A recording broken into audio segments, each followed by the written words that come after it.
Hello my dear students, welcome to Bhavya chemistry academy BCA. आज के इस वीडियो में हम बात करने वाले हैं चैप्टर 2 सॉल्यूशंस की, जो कि क्लास 12th की केमिस्ट्री का इंपॉर्टेंट चैप्टर है, जो कि सीबीएसई के लिए और दूसरे स्टेट बोर्ड्स के लिए भी इंपॉर्टेंट है।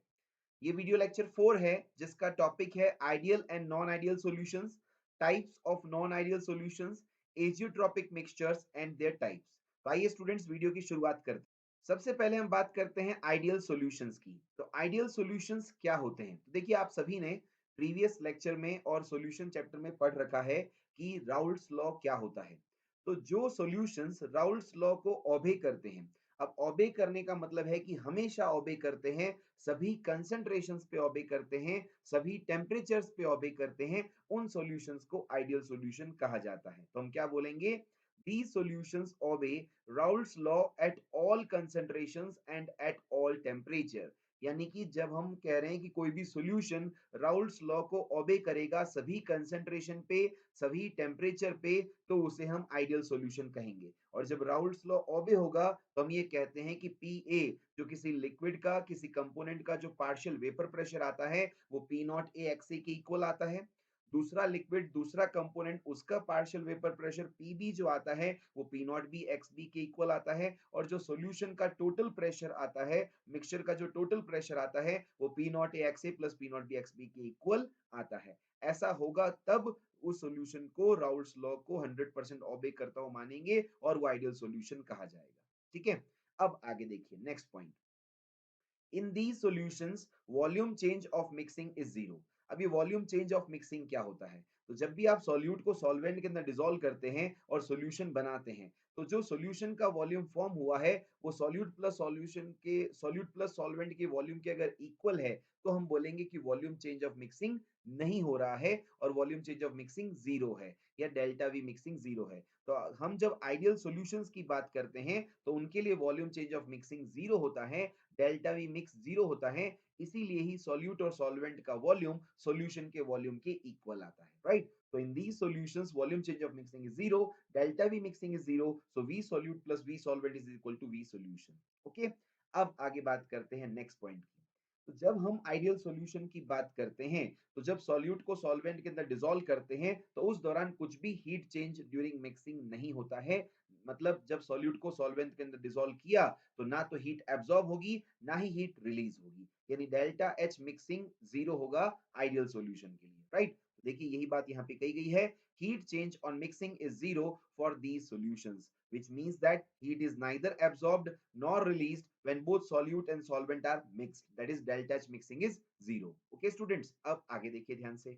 अब नेक्स्ट हम बात करते हैं इंटरेक्शंस की।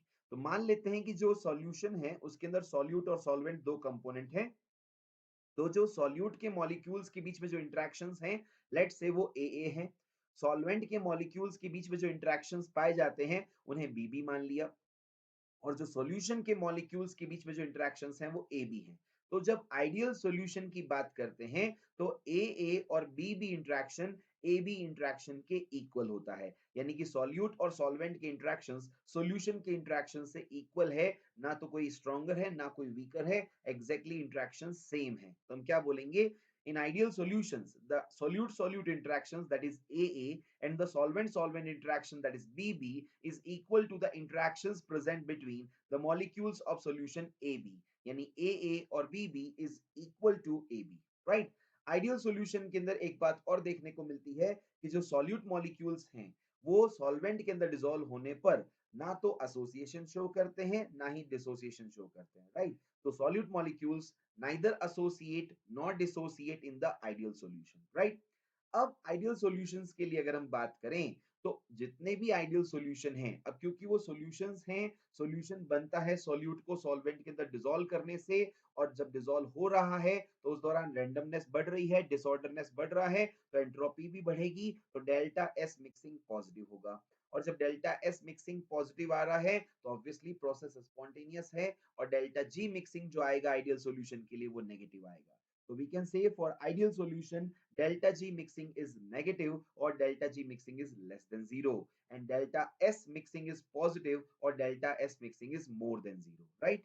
अब आगे देखिए, अब हम नेक्स्ट बात करते हैं एग्जांपल्स ऑफ आइडियल सॉल्यूशन की। तो एक सिंपल सा कंसेप्ट आपको दिमाग में रखना है कि जो सेम नेचर वाले सॉल्यूशंस होते हैं, जो सेम कंपोनेंट्स जो होंगे, जिनका नेचर सेम होगा, वो सभी के सभी आइडियल सॉल्यूशन कहलाएंगे।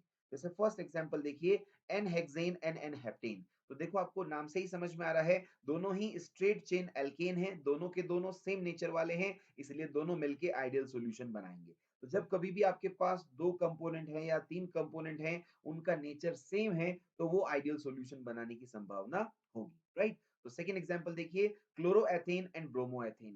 क्लोरोएथेन एंड ब्रोमोएथेन दोनों ही एल्किल हैलाइड हैं, दोनों ही सेम नेचर वाले हैं, दोनों ही आइडियल सॉल्यूशन बनाते हैं।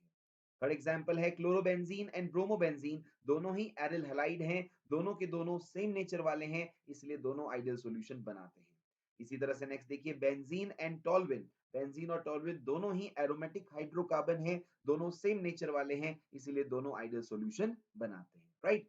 अब हम आगे बात करते हैं नॉन आइडियल सॉल्यूशन की। तो जो बातें आपने आइडियल सॉल्यूशन के लिए कही हैं, जस्ट उसका रिवर्स हो जाएगा, जस्ट उसका ऑपोजिट हो जाएगा नॉन आइडियल सॉल्यूशन में। यानी ये वो सॉल्यूशंस होंगे जो राउल्ट लॉ ओबे तो करते हैं, लेकिन हर कंडीशंस पे नहीं करते, सभी कंसंट्रेशन पे नहीं करते, सभी टेम्परेचर पे नहीं करते। तो हम क्या बोलेंगे, नॉन आइडियल सॉल्यूशंस आर दो solutions which do not obey Raoult's law at all concentrations and at all temperatures। वो सभी टेम्परेचर्स पर और सभी कंसंट्रेशंस पर राउल्ट्स लॉ को ओबे नहीं करते हैं, राइट। इसका मतलब है कि इनके लिए, यानी जो नॉन आइडियल सॉल्यूशंस हैं, इनके लिए पीए, जो किसी लिक्विड का पार्शियल वेपर प्रेशर आएगा, वो पी नॉट एक्सए के इक्वल कभी नहीं आएगा, नॉट इक्वल टू होगा। मतलब कि या तो ग्रेटर देन होगा या लेस देन होगा, बट कभी भी इक्वल नहीं होगा। सिमिलरली जो लिक्विड बी के लिए पार्शियल वेपर प्रेशर आएगा, वो नॉट इक्वल टू होगा P naught B X B के। मतलब या तो ये ग्रेटर देन होगा या लेस देन होगा। इसी तरह से जो टोटल प्रेशर सॉल्यूशन का आएगा, वो नॉट इक्वल टू होगा P naught X A plus P naught B X B के। यहाँ पे भी ग्रेटर देन होगा या इक्वल टू, ग्रेटर देन होगा या लेस देन होगा, बट इक्वल टू कभी भी नहीं होगा, राइट। तो राउल्ट्स लॉ कभी भी ओबे नहीं होगा सभी कंडीशंस पे नॉन आइडियल सॉल्यूशंस के लिए, राइट। अब आगे देखिए, अब नेक्स्ट पॉइंट देखिए, आपने आइडियल सॉल्यूशन में भी देखा कि volume change of mixing zero होता है, लेकिन अगर हम नॉन आइडियल सॉल्यूशन की बात करें तो volume change of mixing is not zero, that is delta V mixing is not zero. इसका मतलब ये हुआ कि जब आइडियल नॉन आइडियल सॉल्यूशन की आप बात करते हो, तो इनमें वॉल्यूम चेंज ऑफ मिक्सिंग होगा, यानी डेल्टा वी मिक्सिंग कभी भी जीरो नहीं आएगा, आइदर ग्रेटर देन जीरो होगा या लेस देन जीरो होगा। यानी सॉल्यूशन का वॉल्यूम या तो बढ़ जाएगा या कम हो जाएगा, लेकिन कभी भी इक्वल नहीं आएगा, डेल्टा वी मिक्सिंग कभी भी जीरो नहीं आएगा, राइट। अब आगे देखिए नेक्स्ट पॉइंट, आपने आइडियल सॉल्यूशन के अंदर देखा कि heat change of mixing zero होता है, मतलब ना ही हीट एब्जॉर्ब होती है ना ही हीट रिलीज होती है। लेकिन नॉन आइडियल सॉल्यूशन में ऐसा बिल्कुल नहीं होता, वहां पे हीट चेंज ऑफ मिक्सिंग कभी भी जीरो नहीं आएगा। इसका मतलब है डेल्टा एच मिक्सिंग कभी भी जीरो नहीं आएगा, यानी या तो हीट एब्जॉर्ब होगी या हीट रिलीज होगी जब सॉल्यूट को सॉल्वेंट के अंदर मिक्स किया जाता है। तो यहाँ पे भी यही बात कही गई है, ध्यान से देखिए, इन दी सॉल्यूशंस, मतलब non ideal solutions, heat change of mixing is not zero, heat change of mixing zero नहीं है। That means delta H mixing is not equal to zero, which further means that heat is either absorbed or released when both solute and solvent are mixed together। जब solute को solvent के साथ mix किया है, तो या तो heat absorb होगी या हीट रिलीज होगी। डेल्टा एच मिक्सिंग कभी भी जीरो नहीं आएगा, या तो पॉजिटिव आएगा या नेगेटिव आएगा, राइट। अब आगे देखिए, आपने आइडियल सॉल्यूशंस में भी देखा कि जो सॉल्यूट सॉल्यूट इंटरेक्शंस होते हैं और सॉल्वेंट सॉल्वेंट इंटरेक्शन होते हैं, वो सॉल्यूशन के इंटरेक्शन के इक्वल होते हैं। लेकिन नॉन आइडियल सॉल्यूशन में ऐसा कभी नहीं होगा, वहां पे सॉल्यूट सॉल्यूट और सॉल्वेंट सॉल्वेंट इंटरेक्शन कभी भी इक्वल नहीं होंगे। या तो सॉल्यूट सॉल्यूट और सॉल्वेंट सॉल्वेंट इंटरेक्शन सॉल्यूशन से स्ट्रॉन्गर हैं या वीकर होंगे, बट कभी भी इक्वल नहीं होंगे। तो यही बात यहाँ पे कही गई है, the solute solute interactions AA and the solvent solvent interactions BB is not equal to the interactions present between the molecules of solution AB। यानी AA और BB interactions कभी भी AB interactions के इक्वल नहीं है, आइदर स्ट्रॉन्गर होंगे या weaker होंगे, राइट। अब आगे देखिए, अब हम बात करें आइडियल और नॉन आइडियल सॉल्यूशंस की सिमिलैरिटीज की। ये तो अभी जो हमने ऊपर पॉइंट्स देखे, वो सभी डिफरेंसेस हो गए कि आइडियल सॉल्यूशन में बिल्कुल अलग है, नॉन आइडियल में अलग है। लेकिन अगर आपसे सिमिलरिटी की कभी बात की जाए, कि आइडियल और नॉन आइडियल सॉल्यूशन दोनों में सिमिलरिटी क्या है। तो सिमिलरिटी ये है स्टूडेंट्स की आइडियल और नॉन आइडियल दोनों टाइप के सॉल्यूशंस में डेल्टा एक्स मिक्सिंग यानी डेल्टा एस मिक्सिंग मतलब कि entropy change during mixing positive आएगा, क्योंकि चाहे आइडियल सॉल्यूशन हो या नॉन आइडियल सॉल्यूशन हो, जब सॉल्यूशन फॉर्म होता है तो रैंडमनेस बढ़ेगी, रैंडमनेस बढ़ेगी तो डिसऑर्डरनेस बढ़ेगा, डिसऑर्डरनेस बढ़ेगा तो उसका मतलब है एंट्रोपी बढ़ेगी, और एंट्रोपी बढ़ेगी तो डेल्टा एस मिक्सिंग क्या आएगा, पॉजिटिव, और डेल्टा एस मिक्सिंग मोर देन जीरो। और क्योंकि जो प्रोसेस में एंट्रोपी बढ़ रहा है तो Gibbs free energy change during mixing negative आएगा या लेस देन जीरो आएगा। तो चाहे आइडियल सॉल्यूशन हो या नॉन आइडियल सॉल्यूशन हो, दो बातें कॉमन है दोनों में। पहली बात delta G mixing less than zero और नेगेटिव, और दूसरी बात डेल्टा एस मिक्सिंग मोर देन जीरो और पॉजिटिव। ठीक है, अब देखिए नेक्स्ट बात, आइडियल सॉल्यूशन में आपने देखा कि सॉल्यूट जो होता है वो एसोसिएट और डिसोसिएट नहीं होता है, लेकिन नॉन आइडियल की पहचान क्या है कि जब आपके पास जो कंपोनेंट्स हैं सॉल्यूशन के, सॉल्यूट है, सॉल्वेंट है, उनमें बहुत सारा डिफरेंस होगा। आपने कहा कि आपने भी एग्जांपल्स भी देखे कि आइडियल सॉल्यूशन में जो कंपोनेंट्स उनका नेचर सेम होता है, जबकि यहाँ पे नॉन आइडियल सॉल्यूशन में कंपोनेंट्स का नेचर बिल्कुल डिफरेंट होगा, उनके स्ट्रक्चर डिफरेंट होंगे, उनके पोलैरिटीज डिफरेंट होंगी, राइट। तो यहाँ पे भी यही बात कही गई है, non ideal solutions are formed when the components differ much in their structures and polarities। Non ideal solution जब बनते हैं वो कब बनते हैं, जब जो कंपोनेंट्स जिनसे वो बन रहा है उनके स्ट्रक्चर्स में और पोलैरिटीज में बहुत डिफरेंस है, राइट। नॉन आइडियल सॉल्यूशंस को हम फर्दर टू टाइप्स में कैटेगराइज करते हैं।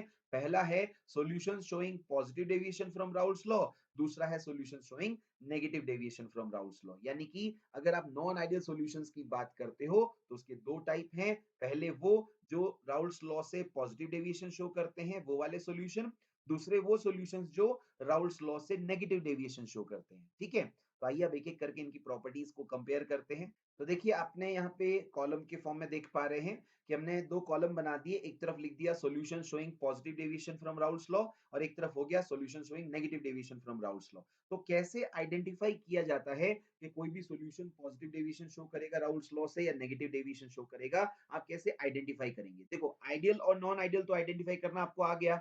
अब अगर आपको ये आइडेंटिफाई करना है कि कोई सॉल्यूशन के अंदर या कोई पेयर ऑफ मिक्सचर जो आपको कंपाउंड्स जो दे रखा है, जो मिक्सचर बन रखा है, वो positive deviation from Raoult's law है या नेगेटिव डेविएशन है, तो आपको सबसे पहले इंटरेक्शंस चेक करने हैं। इंटरेक्शन किसके, सॉल्यूट के इंटरेक्शंस क्या हैं, सॉल्वेंट के इंटरेक्शंस क्या हैं, और जो बनने वाला सॉल्यूशन है उसके इंटरेक्शन क्या है, स्ट्रॉन्गर है या वीकर है, क्या चेंज आपको ऑब्जर्व होता है, वहां से पता चलेगा। कैसे पता चलेगा कि जो सॉल्यूशंस राउल्स लॉ से पॉजिटिव डेविएशन शो करते हैं उनमें जो सॉल्यूशन के इंटरेक्शंस हैं वो सॉल्यूट और सॉल्वेंट के इंटरेक्शंस के कंपैरिजन में वीक हैं, या ऐसे कह दें कि सॉल्यूट और सॉल्वेंट इंटरेक्शंस सॉल्यूशन के इंटरेक्शन के कंपैरिजन में स्ट्रांग होते हैं। ऐसा कहीं पे है तो वो सॉल्यूशन पॉजिटिव डेविएशन शो करता है राउट लॉ से।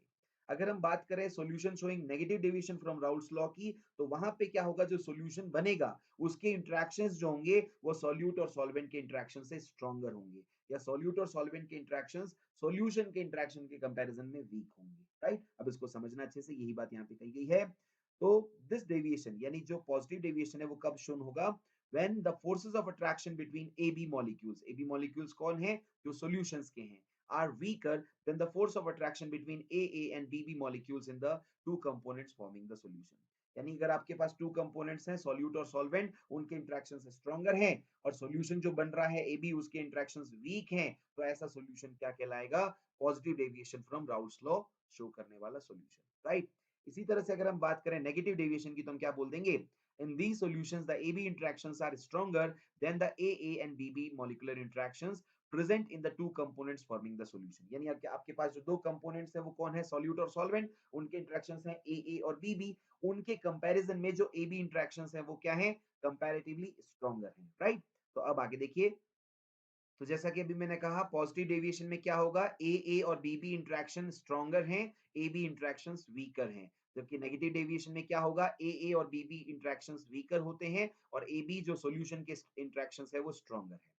अब जो पॉजिटिव डेविएशन शो करता है सॉल्यूशन, उसके लिए टोटल वेपर प्रेशर सॉल्यूशन का बढ़ जाएगा as compare to ideal solution. यानी जो आइडियल सॉल्यूशन के कंपैरिजन में या आइडियल सॉल्यूशन के अकॉर्डिंग जो प्रेशर आना चाहिए था उसके कंपैरिजन में ज्यादा प्रेशर ऑब्जर्व होगा, total vapour pressure of solution बढ़ जाएगा।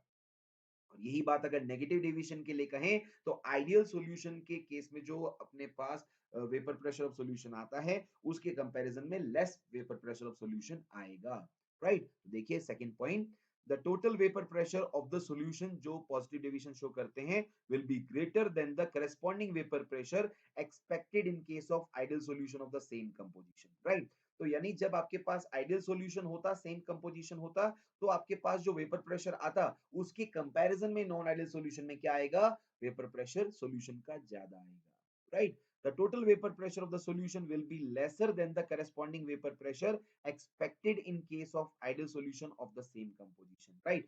तो हम हमारे पास जो अगर नेगेटिव डेविएशन की हम बात कर रहे हैं तो वहां total vapour pressure of solution क्या आएगा, कम आएगा। इसके कंपैरिजन में जो आइडियल सॉल्यूशन का वेपर आइडियल सॉल्यूशन के केस में हम टोटल वेपर प्रेशर सॉल्यूशन का देखते हैं उसके कंपैरिजन में, राइट। अब आगे देखिए, तो अभी जो हमने बात कही है उसका हम अगर एक्सप्लेनेशन देखें तो क्या होगा, यानी टोटल प्रेशर जैसे आ रहा है पी टोटल सॉल्यूशन का, तो वो क्या आएगा, P naught X A plus P naught B X B से ज्यादा आएगा, क्योंकि अभी हमने क्या कहा, टोटल प्रेशर बढ़ जाता है। पी ए किसी लिक्विड के लिए जो आएगा पार्शियल वेपर प्रेशर वो क्या आएगा, पी नॉट एक्स ए से भी ज्यादा आएगा। इसी तरह से जो पी बी आएगा किसी लिक्विड बी के लिए जो पार्शियल वेपर प्रेशर आएगा वो P naught B X B से ज्यादा आएगा। ये सब कब होगा, जब सॉल्यूशन पॉजिटिव डेविएशन शो करता है राउट लॉ से। लेकिन अगर राउल्ट लॉ से नेगेटिव डेविएशन शो होता है तो पी टोटल जो आएगा वो P naught X A plus P naught B X B से कम आएगा।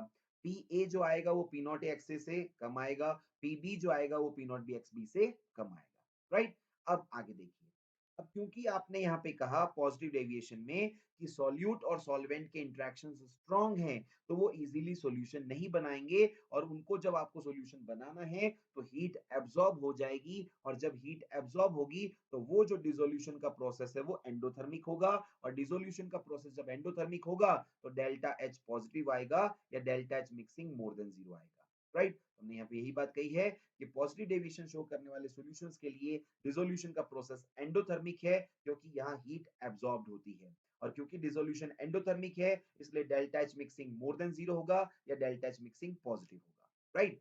लेकिन अगर हम बात करें नेगेटिव डेविएशन की, तो वहां क्या होता है, जो सॉल्यूशन फॉर्म होता है उसके अंदर इंटरेक्शन स्ट्रांग होते हैं, और स्ट्रांग इंटरेक्शन है इसलिए वहां पे स्टेबिलिटी बढ़ती है, और स्टेबिलिटी क्यों बढ़ रही है, क्योंकि एक्स्ट्रा एनर्जी हीट के फॉर्म में रिलीज हो रही है, और जब एनर्जी रिलीज हो रही है हीट के फॉर्म में तो डिसोल्यूशन का प्रोसेस एक्सोथर्मिक है, और delta H mixing less than zero और नेगेटिव है। तो हम क्या कहेंगे कि जो नेगेटिव डेविएशन शो करने वाले सॉल्यूशन हैं उनके लिए डिसोल्यूशन कैसा है, एक्सोथर्मिक है, क्योंकि हीट रिलीज हो रही है, डेल्टा एच मिक्सिंग नेगेटिव और delta H mixing is less than zero, okay. अब आगे देखिए, वॉल्यूम चेंज की बात करते हैं।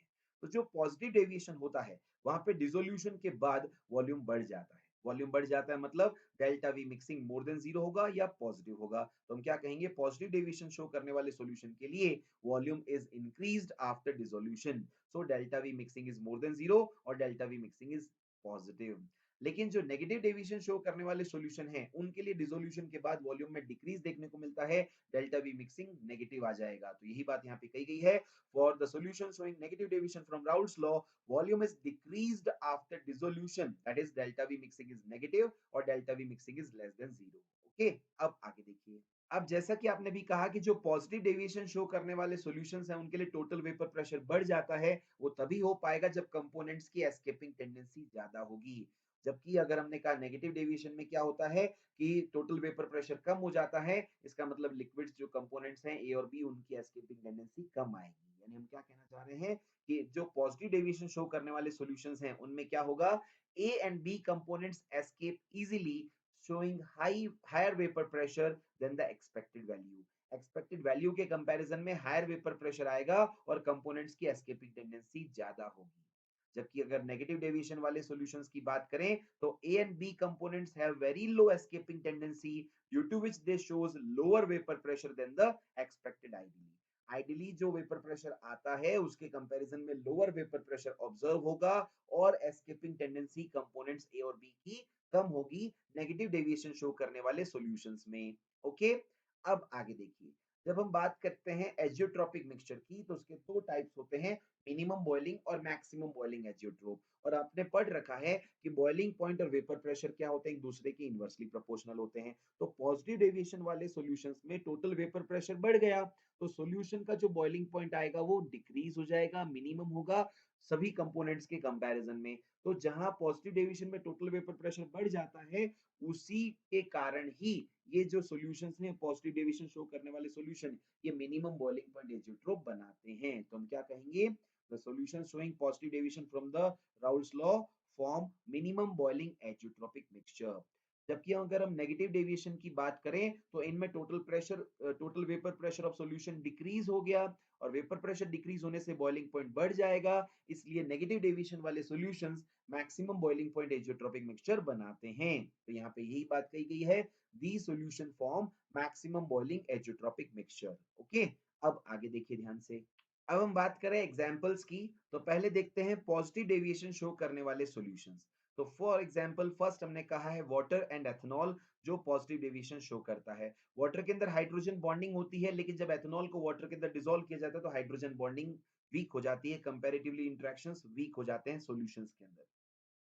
सिमिलरली एसीटोन के अंदर जब CH2 मिलाया जाता है तो दोनों को मिक्स करने के बाद जो सॉल्यूशन बनता है उसके इंटरेक्शंस वीक हो जाते हैं। CCl4 के अंदर जब क्लोरोफॉर्म मिलाया जाता है तो उस दौरान भी सॉल्यूशन के अंदर इंटरेक्शंस वीक हो जाते हैं। एथेनॉल के अंदर हाइड्रोजन बॉन्डिंग होती है, लेकिन जब एसीटोन को मिलाया जाता है एथेनॉल के अंदर तो सॉल्यूशन में इंटरेक्शंस वीक हो जाते हैं। तो चारों जो एग्जांपल हैं, water and ethanol, acetone and CH2, chloroform and CCl4 and acetone and ethanol, ये चारों के चारों पॉजिटिव डेविएशन के एग्जांपल्स हैं, क्योंकि जब सॉल्यूट और सॉल्वेंट को मिलाया तो सॉल्यूशन के इंटरेक्शंस वीक हो गए। राइट स्टूडेंट्स, ये आपको याद रखना है, समझना है इसको अच्छे से। अब इधर देखिए, नेगेटिव डेविएशन वाले सॉल्यूशंस के एग्जांपल्स देखें, तो पहला है H2O एंड HNO3, यानी H2O और HNO3 को जब मिलाया तो जो सॉल्यूशन हो बनेगा उसमें इंटरेक्शन स्ट्रांग हो जाएंगे। एसीटोन और क्लोरोफॉर्म को जब मिलाया तो जो सॉल्यूशन बनेगा उसमें इंटरेक्शन स्ट्रांग हो जाएंगे, क्योंकि हाइड्रोजन बॉन्डिंग डेवलप हो जाएगी। अगेन HNO3 और क्लोरोफॉर्म को जब मिलाया तो अगेन जो सॉल्यूशन बनेगा उसमें इंटरेक्शन स्ट्रांग होंगे, और क्लोरोफॉर्म और डाई एथिल ईथर को मिलाया तो जो सॉल्यूशन बनेगा उसमें इंटरेक्शन स्ट्रांग होंगे। तो इन चारों एग्जांपल्स में एक बात कॉमन है कि जो सॉल्यूशन बनता है उसके इंटरेक्शन स्ट्रांग है as compare to solute solute and solvent solvent interaction. Right, अब आगे देखिए, जो आइडियल सॉल्यूशन के लिए आपको ग्राफ ऑब्टेन्ड हुआ था वेपर प्रेशर और मोल फ्रैक्शन के बीच में, वो यहाँ पे non ideal solution positive deviation के लिए और नेगेटिव डेविएशन के लिए बात करें तो कैसे ऑब्जर्व होगा। तो आपको क्या देखना है, यहाँ पे जो डॉटेड लाइंस दिख रही हैं दोनों ग्राफ के अंदर, वो है जो आइडियल सॉल्यूशन के केस में आपको मिलता है। लेकिन अगर आप बात करें जो सॉल्यूशन राउट लॉ से पॉजिटिव डेविएशन शो करते हैं, उनके लिए वेपर प्रेशर और मोल फ्रैक्शन के बीच में ग्राफ प्लॉट करेंगे तो आइडियली जो प्रेशर आता था उससे ज्यादा प्रेशर आएगा। तो सॉल्यूशन का प्रेशर हो गया, चाहे इंडिविजुअल कंपोनेंट्स पी ए और पी बी के प्रेशर की ग्राफ की लाइन जो हो गई, वो आइडियल सॉल्यूशन से ऊपर की तरफ आएगी, क्योंकि टोटल वेपर प्रेशर बढ़ जाता है। इसी तरह से जो नेगेटिव डेविएशन शो करने वाले सॉल्यूशन हैं, उनके लिए जो आइडियली ग्राफ ऑब्टेन्ड होता था वो तो हमने डॉटेड लाइन से लिखा है, लेकिन हमने को पता है कि इस सॉल्यूशन में, नेगेटिव डेविएशन वाले सॉल्यूशन में टोटल वेपर प्रेशर कम हो जाता है, इसलिए लाइन या जो ग्राफ है वो डाउनवर्ड आएगा, जबकि पॉजिटिव डेविएशन में अपवर्ड आ रहा था टोटल प्रेशर बढ़ने के कारण। यहाँ ग्राफ में जो लाइन है वो डाउनवर्ड आ रही है क्योंकि टोटल वेपर प्रेशर कम हो गया है। राइट, अब आगे देखिए, अब हम बात करते हैं नेक्स्ट टॉपिक की, जिसका नाम है एजियोट्रॉपिक मिक्सचर। मिक्सचर मतलब मिक्सचर जिसमें दो या दो से ज्यादा कंपोनेंट्स प्रेजेंट होते हैं। एजियोट्रॉपिक का मतलब है जहां पे बॉइलिंग पॉइंट कांस्टेंट रहता है। तो ऐसे मिक्सचर्स जिनका बॉइलिंग पॉइंट कांस्टेंट रहता है, फिक्स होता है, कंपोजिशन पे डिपेंड नहीं करता है, उनको एजियोट्रॉपिक मिक्सचर्स या एजियोट्रॉप्स कहा जाता है। तो देखिए ध्यान से एजियोट्रॉपिक मिक्सचर के बारे में। They are the mixtures of liquids which boils at constant temperature like a pure liquid and possesses the same composition of components in the liquid as well as in the vapor. Right, अब इधर देखिए, azeotropic mixtures क्या हैं?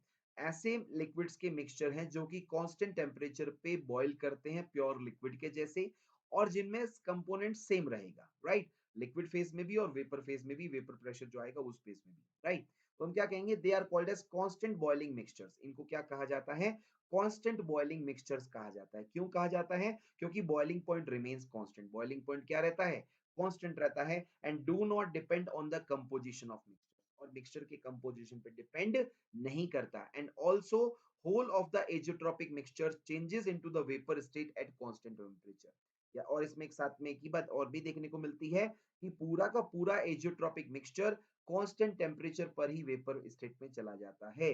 यानी constant boiling तभी तो होगा कि उस मिक्सचर का बॉइलिंग पॉइंट एक ही है, उस पर्टिकुलर बॉइलिंग पॉइंट पर मिक्सचर के सभी कंपोनेंट्स उस पर्टिकुलर बॉइलिंग पॉइंट पर वेपर फेज में चले जाते हैं, राइट? तो यहाँ पे बॉइलिंग पॉइंट कांस्टेंट रहता है और कंपोजिशन पे डिपेंड नहीं करता है, ठीक है? अब आगे देखिए students, since the boiling point of the mixture is constant, so the components of the mixture are not separated by fractional distillation. देखो पहले एक बात समझा देते हैं कि जब कभी भी आप फ्रैक्शनल डिस्टिलेशन की बात करते हो तो फ्रैक्शनल डिस्टिलेशन वो टेक्निक होती है जिसमें आप लिक्विड्स को उनके बॉइलिंग पॉइंट्स के बेसिस पे सेपरेट करते हो।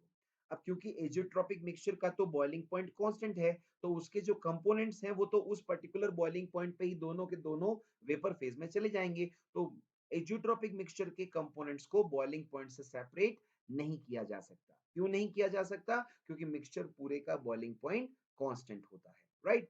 अब अगर हम एजियोट्रोप्स के टाइप्स की बात करें तो एजियोट्रोप्स या एजियोट्रोपिक मिक्सचर टू टाइप्स के होते हैं, मिनिमम बॉइलिंग एजियोट्रोप और मैक्सिमम बॉइलिंग एजियोट्रोप। तो जैसे कि नाम से ही समझ में आ रहा है, मिनिमम बॉइलिंग एजियोट्रोप मतलब वो एजियोट्रोपिक मिक्सचर जिसका बॉइलिंग पॉइंट जितने भी कंपोनेंट्स हैं उनके कंपैरिजन में मिनिमम होगा।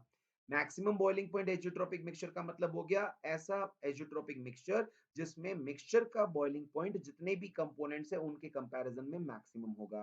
तो आइए अब इन दोनों की प्रॉपर्टीज को कंपेयर करते हैं, minimum boiling azeotrope and maximum boiling azeotrope की। तो देखिए दोनों की प्रॉपर्टीज को कंपेयर करते हैं, minimum boiling azeotrope and maximum boiling azeotrope. जैसा कि मैंने अभी कहा, ऐसे सॉल्यूशन जो कि राउल्ट्स लॉ से पॉजिटिव डेविएशन शो करते हैं और जिनके लिए मिक्सचर का बॉइलिंग पॉइंट जितने भी कंपोनेंट्स हैं उनके उनसे कम आएगा, उसको मिनिमम बॉइलिंग पॉइंट एजियोट्रोप बोलेंगे। तो यहाँ पे भी यही बात कही गई है, ध्यान से देखिए, दो solutions which shows positive deviation from Raoult's law forms minimum boiling point azeotrope for which the boiling point of the mixture is less than any of the component of the mixture. आगे बात समझ में सभी को students कि यहाँ पे जो मिनिमम बॉइलिंग एजियोट्रोपिक मिक्सचर वो होगा जो positive deviation from Raoult's law वाले सॉल्यूशन से बनेगा। और इसको मिनिमम बॉइलिंग पॉइंट इसलिए बोलते हैं क्योंकि इसका बॉइलिंग पॉइंट जो आएगा, मिक्सचर का बॉइलिंग पॉइंट जो आएगा, वो जितने भी कंपोनेंट्स हैं उनके कंपैरिजन में कम आएगा, ठीक है? मैक्सिमम बॉइलिंग पॉइंट एजियोट्रोप में जस्ट इसका रिवर्स हो जाएगा। यानी वहां क्या होगा, जो राउल्ट लॉ से नेगेटिव डेविएशन शो करते हैं वो मैक्सिमम बॉइलिंग पॉइंट एजियोट्रोप बनाएंगे और मिक्सचर का बॉइलिंग पॉइंट जितने भी कंपोनेंट उससे ज्यादा आएगा, मैक्सिमम आएगा, राइट? यहाँ पे देखिए, दो solutions which shows negative deviation from Raoult's law forms maximum boiling point azeotrope for which the boiling point of the mixture is higher than any of the components of the mixture, ठीक है?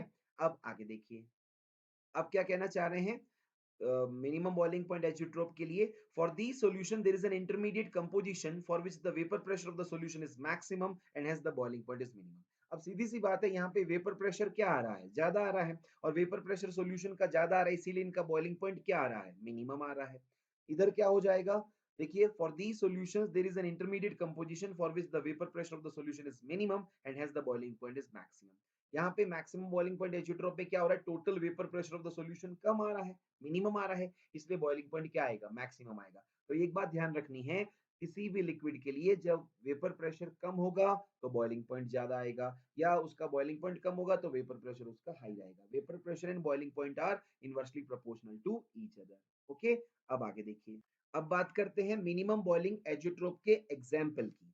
तो ethanol और water का जो mixture होता है, ethanol and water का mixture जिसमें 95% एथनॉल बाय वॉल्यूम होता है, उसका बॉइलिंग पॉइंट है 351 केल्विन। और आप जानते हैं अच्छे से कि एथनॉल का बॉइलिंग पॉइंट होता है 351.3 केल्विन और वाटर का बॉइलिंग पॉइंट है 373 केल्विन। तो आपने क्या देखा कि जो मिक्सचर का बॉइलिंग पॉइंट आ रहा है वो दोनों कंपोनेंट के बॉइलिंग पॉइंट से कम है। और ये एग्जाम्पल जो एथनॉल और वाटर का मिक्सचर जिसमें 95% एथनॉल बाय वॉल्यूम होता है, ये मिनिमम बॉइलिंग पॉइंट एजियोट्रोप बनाता है, राइट? तो मिनिमम बॉइलिंग पॉइंट एजियोट्रोप का एग्जाम्पल है एथनॉल और वाटर मिक्सचर जिसमें 95% एथनॉल बाय वॉल्यूम होता है और उसका बॉइलिंग पॉइंट है 351 केल्विन, जो कि एथनॉल के बॉइलिंग पॉइंट 351.3 से और वाटर के बॉइलिंग पॉइंट 373 केल्विन से कम है, राइट? अब आगे देखिए, अब हम बात करें मैक्सिमम बॉइलिंग पॉइंट एजियोट्रोप के एग्जांपल की, तो H2O और HNO3 का मिक्सचर जो होता है जिसमें 68% HNO3 and 32% H2O by mass होता है, उसका बॉइलिंग पॉइंट होता है 393.5 केल्विन।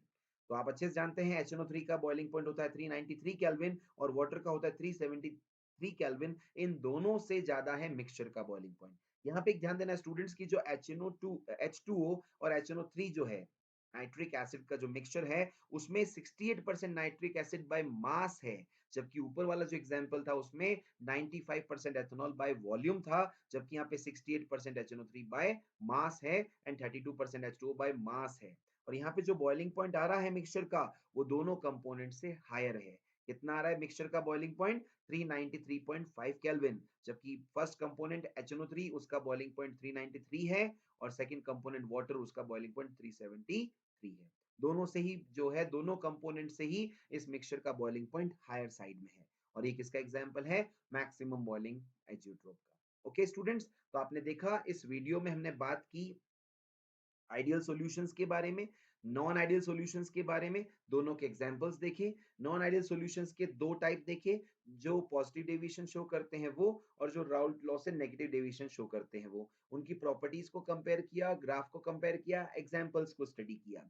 फिर हमने बात की एजियोट्रोपिक मिक्सचर क्या होता है, एजियोट्रोपिक मिक्सचर के दो एग्जांपल्स की बात की, उनके दो टाइप्स की बात की, मिनिमम बॉइलिंग एजियोट्रोप और मैक्सिमम बॉइलिंग एजियोट्रोप, उनकी प्रॉपर्टीज को और उनके एग्जांपल्स को कंपेयर किया। ओके स्टूडेंट्स, और मैं उम्मीद करता हूँ जो भी यहाँ पे आपको समझाया वो समझ में आया होगा। Okay, thank you very much.